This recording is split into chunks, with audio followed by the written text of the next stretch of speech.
మనిషికి పెదవులు కదులుతూ ఉంటాయి. మనిషికి అన్నిటికన్నా లౌల్యం దేని మీద అంటే మాటల మీద. మనిషికి చాలా చవకబారుగా దొరికేటటువంటి సుఖం ఏమిటంటే మాట్లాడడం. ఎందుకని ఏమీ తోచట్లేదు అనుకోండి, పక్కింటి వాడిని పిలిచి మాట్లాడడం. ఏమీ తోచట్లేదు అనుకోండి, ఆయన ఏదో పాపము చదువుకుంటాడు, ఆయన ఏదో పని చేసుకుంటాడు, ఆయన ఇంటికి వెళ్ళి కూర్చుని మాట్లాడడం. ఆయన ఇంటికి ఎందుకు? నీకెటూ పని లేదు, ఆయన ఎందుకు పాడు చేస్తావు? నా బోటి వాడి గురించి చెప్తున్నాను, మీరు అలా చేయరనుకోండి. ఆయన్ని ఎందుకు పాడు చేయడం? అంటే ఓ రూపాయి ఖర్చు అక్కర్లేదు కదా, మాట్లాడుకుంటే చాలు. కానీ ఈశ్వరుడు మాట ఎంత గొప్పగా ఇచ్చాడు.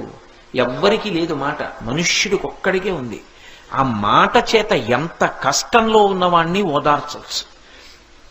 మాటతో బ్రతికుదాం అనుకున్నవాణ్ణి కూడా చచ్చిపోయేటట్టు చేసేయచ్చు. రావణాసురుడు మాట్లాడిన మాటలకి సీతమ్మ తల్లి చనిపోదాం అనుకోలా? అదే సీతమ్మ తల్లి హనుమ మాట్లాడితే బ్రతుకుదాం అనుకోలా? ఒకడి మాటకి బ్రతుకుదాం అనుకుంది, ఒకడి మాటకి చచ్చిపోదాం అనుకుంది. మాట అంత శక్తివంతమా కాదా? అంత శక్తివంతమైనటువంటి మాటకి ఆధారం పెదవులు. ఈ పెదవులు కదులుతూ ఉండడం గొప్ప కాదు, జీవితంలో ప్రయత్నపూర్వకంగా పెదవులు కదలకుండా ఉంచగలగడం గొప్ప. అందుకే మహాత్ములు ఏం చేస్తారంటే మౌనవ్రతం చేస్తూ ఉంటారు. చంద్రశేఖరేంద్ర సరస్వతి మహాస్వామి వారు ఎప్పుడైనా ఎక్కడైనా నోరు విప్పి ఏదైనా మాట్లాడారనుకోండి, తెల్లమారేటప్పటికి కనీసం అది 200 భాషల్లోకి తర్జుమా అయ్యేది. ఆయన మాట్లాడారు అంటే సరస్వతీదేవి మాట్లాడింది, కామాక్షి పరదేవత మాట్లాడిందని గుర్తు. అందుకే నడిచే దేవుడు అని పేరుగాంచారు. అటువంటి మహాస్వామి ప్రయత్నపూర్వకంగా కుటీరంలో కొన్నాళ్లు మౌనంలోకి వెళ్ళిపోయేవారు. అసలు మనిషి జీవితంలో చిట్ట చివర పొందవలసిన స్థితి ఏది అంటే మౌనం. బతికున్న నాళ్ళు ఉపన్యాసం చెప్పకూడదు, కొంతకాలం ఉపన్యాసాలు చెప్పాలి. ఏదో ఒక పెద్దవాడు అయిపోయిన తర్వాత ఇంకా విడిచిపెట్టేయాలి. ఏదో ఒక రోజున ఇక నేను ఈ ప్రసంగాలు చెయ్యను, ఆప్ చేసేయాలి. ప్రసంగాలు చేయని వాడైతే ఇక లౌకికమైన మాటలు నేను ఎక్కువ మాట్లాడినా. మౌనంలో ఉండాలి. అసలు తరించుట, ఆత్మను అనుభవించుట అనేటటువంటిది మౌనంలోనే జరుగుతుంది. మౌనము ఆత్మని అనుభవించేటటువంటి స్థితి. వాక్కు దానికి భంగకరం. ఆ మౌనంగా ఉండడం రావాలి మనిషికి. అన్నిటికన్నా గొప్పది ఏది అంటే మౌనమే. అందుకే ఏ మాట మాట్లాడితే ఏదొస్తుందో అంటారు. ఎవరి దగ్గర ఎంత మాట్లాడాలో, ఎప్పుడు ఎంత మాట్లాడాలో తెలిసి ఉండాలి. భూపసభాంతరాల మన పుష్కళమాచతురత్వ మాజి బాహాపటు శక్తియున్ యశమునందనురక్తియు ప్రకృతి సిద్ధగుణంబులు సజ్జనాళికిన్నంటాడు భర్తృహరి. అదే పనిగా మాట్లాడకూడదు. ఎవరితో మాట్లాడుతున్నావు అన్నది దృష్టిలో పెట్టుకుని బహు తక్కువ మాట్లాడాలి. పెద్దలతో మీరు మాట్లాడుతున్నారు అనుకోండి, మీరు మాట్లాడింది బహు తక్కువ ఉండాలి, మీరు విన్నది చాలా ఎక్కువ ఉండాలి. గురువు గారితో మాట్లాడుతున్నాను అనుకోండి, గురువు గారు మాట్లాడింది వినాలి. జవాబు చెప్పవలసి వస్తే బహు తక్కువ మాట్లాడాలి. అందుకే వాక్కు అంటే స్వామి హనుమ. అంత హనుమ లంకాపట్టణానికి వెళ్ళి సీతమ్మ తల్లి దర్శనం చేసి రాక్షస సంహారం చేసి తిరిగొస్తే అంగదుణ్ణి కూర్చోపెట్టి వానరుల్ని కూర్చోపెట్టి మాట్లాడితే తను వెళ్ళిన విషయాలన్నీ వర్ణిస్తారు. రాముడు పిలిచి ఏమైందని అడిగితే దృష్ట్వా సీత అంటారు. సీతమ్మ చూడబడినది అంతే. పెద్దల దగ్గర ఎక్కువ మాట్లాడకూడదు, పెద్దల దగ్గర వినాలి. జీవితంలో మౌనం పాటించాలి, తక్కువ మాట్లాడాలి. ఎవరు ఎక్కువ మాట్లాడతాడో వాడి ఆయుర్దాయం తరిగిపోతుంది.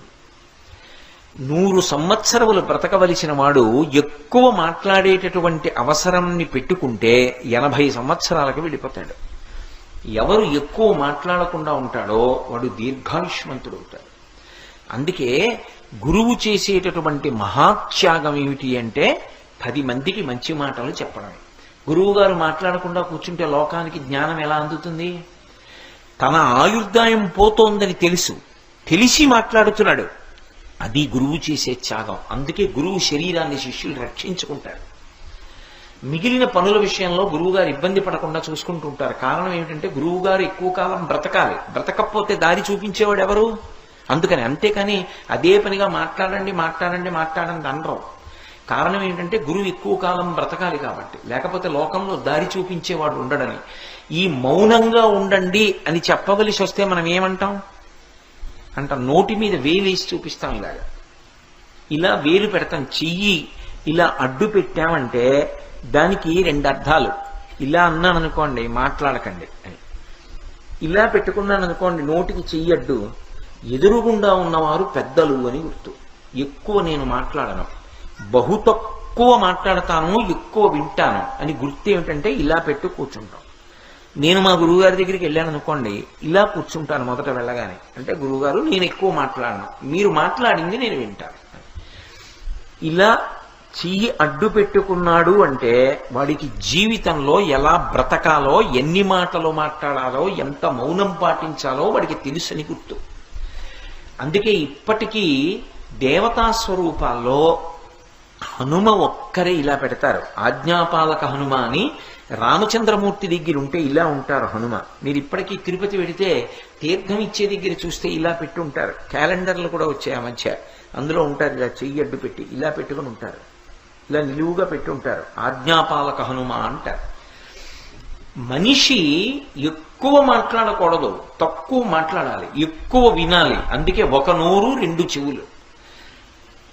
ఇది లోకానికి చెప్పడానికి ఏనుగు యొక్క ముఖం చెప్తుంది.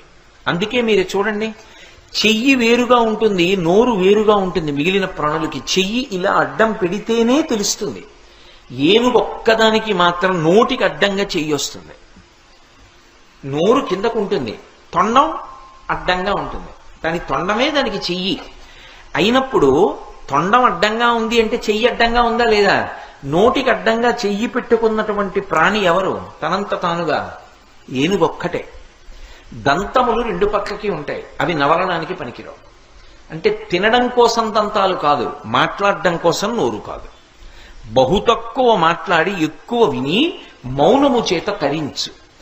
ఇది లోకానికి సందేశమిచ్చేటటువంటిది. సమస్త మనుష్య జాతికి గురువుగా నిలబడి మాట్లాడగలిగినటువంటి ముఖం తనంత తానుగా ఉన్న ఏకైక ప్రాణి ఏనుగు.